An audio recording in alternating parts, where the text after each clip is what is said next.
The threat of violence overshadowed the promise of education. Children defying the odds and a new principal trying to turn the place around. Principal Wayman is the fourth principal the school has seen in 4 years. Because I love these students dearly, I'll just volunteer. But when I walked in there, it was more than I bargained for, though. Switchblades and fistfights a daily concern. Somebody thought it was cute to start it on fire. This gentleman said, "Don't you know we do what we want?" I might not be able to get him into Harvard, but I can give him some hope. While she's more worried about her students' safety, Each day it gets scarier. a student threatens her life. You need a motherfucking bullet in your head. Released from a juvenile facility. He was so violent, and that scared me to death. Being suspended for beating up so many children, we didn't know what to do. And we were getting more and more concerned. What's up? His behavior, we could not control. Ms. Jackson, can you hear me? The outcome that astonished us all. I need some officers on these floors. How did the first day of school turn tragic? Shortly after I walked into my new school, a huge fight broke out among the girls. After things were quickly under control, I immediately called a meeting in the school's auditorium to introduce myself. I started listing as forcefully as I could my expectations for their behavior when all of a sudden, a girl way in the back of the auditorium, she stood up and she said, "Miss, why do you keep calling this a school? This is not a school." And the violence still was not subsiding. And we were getting more and more concerned. Each day it gets scarier. Somebody just thought it was cute to start it on fire. To the one day the kid said, "You need a bullet in your head." Just said to me was that I have a bullet with your name on it. I know guns are really accessible in this neighborhood, so I don't think that it's unreasonable that he can get his hand on a gun and shoot me. That was the first time that I woke up and said, "Linda, I don't know what you've done here, because your kids are going to be without a mother." And that scared me to death. Now, I really wasn't keen on non-violent assembly programs for a violent school. They came in, they showed a film. I don't know where they got this film from, but it was a true reenactment of the Columbine school shooting.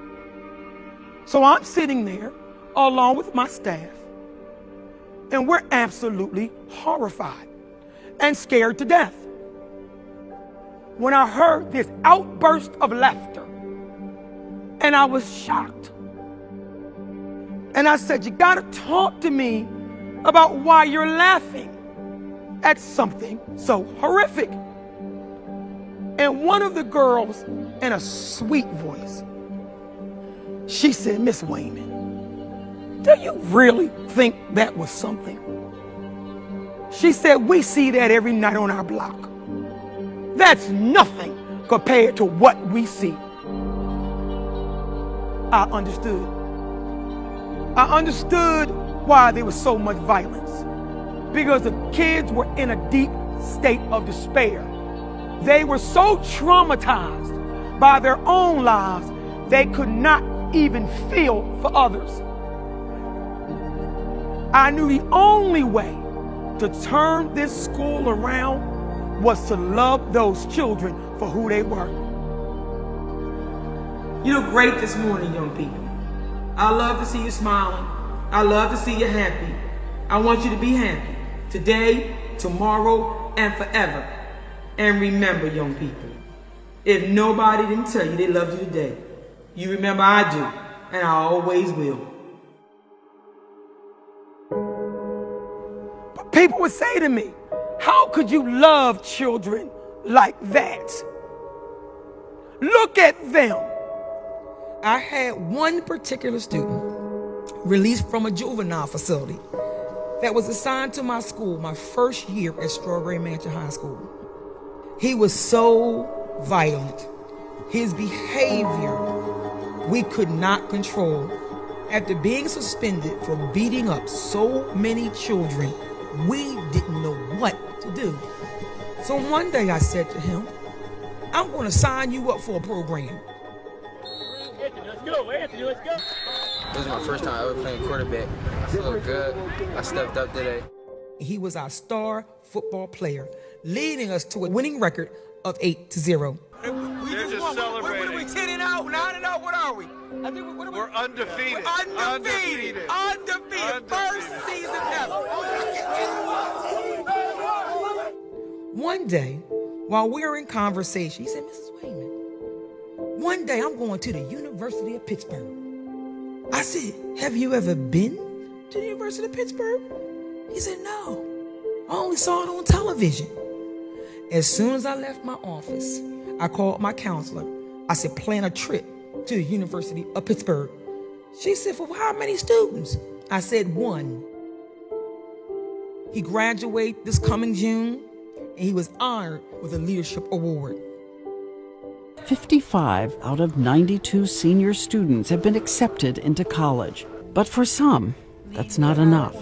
They can't afford the deposit fees guaranteeing their place, like senior Christine Holland. If I had the $550 to go to Philadelphia University, I would go. You know, I love you. I might not be able to get him into Harvard, but I can give him some hope. And God, don't underestimate the power of hope, because when children have hope, they can succeed. 4 years later, she was given a full scholarship by Philadelphia University. And so Wayman whispers once again what she used to say to all the kids. And remember, if nobody told you they loved you today, well, I do. And I always will. I love you too. People going to tell you sometimes that you're nothing. People going to tell you can't get up, and you're going to say, yes, I can. And if nobody else expects for you to do so, I expect for you to do so. I just believe it's my calling. And I believe my whole life's journey is for me to try to help them the best that I can. I truly believe that. When we are faced with unbelievable challenges, we must stop and ask ourselves, so what? Now what? What are we going to do about it?